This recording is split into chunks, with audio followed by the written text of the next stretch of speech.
সকাল সকাল ব্লিঙ্কিট থেকে টোটালে চিকেন কিমা ফ্রোজেন প্যাকটা আনিয়ে নিয়েছিলাম। So hello and welcome back to my channel. আজকে সানডে স্পেশালের জন্য বানাবো চিকেন কোপ্তা।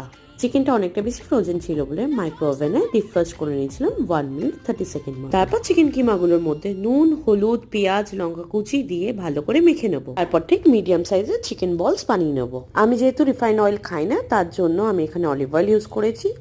আপনারা চাইলে রিফাইন্ড অয়েলও ইউজ করতে পারেন, কিন্তু হ্যাঁ, ভাজার জন্য সর্ষের তেল অ্যাভয়েড করবেন। এখানে কর্নফ্লাওয়ার বা কোনো ব্রেড ক্রামস ইউজ করি, ডিরেক্ট চিকেন বলস বানিয়ে ফ্রাই করেছিলাম। তারপর সেই তেলের মধ্যে 4 টুকরো রসুন, পেঁয়াজ দিয়ে একটু নাড়িয়ে নেবো। তারপর তুলে তার পেস্ট বানিয়ে নেবো একটু দই দিয়ে। তেলের মধ্যেই আমি গার্লিক বাটারটা দিয়ে দেবো, কয়েকটা গোটা গরম মশলা। আস্তে আস্তে ফ্রাই হয়ে যাওয়ার পর আমি যে পেস্টটা করে রেখেছিলাম সেই পেস্টটাকে দিয়ে দেবো। 5 মিনিটস পর ধনে গুঁড়ো আর জিরে গুঁড়ো দিয়ে দেবো। তারপর জল দিয়ে ফোটাতে থাকবো, বাস 1 কাপ মতন জল দেবো। নুন দেওয়ার পর ক্যাপসিকাম দিয়ে দেবো যাতে ফ্লেভারটা ভালো আসে। পর লাস্টে চিকেন বলস গুলো দিয়ে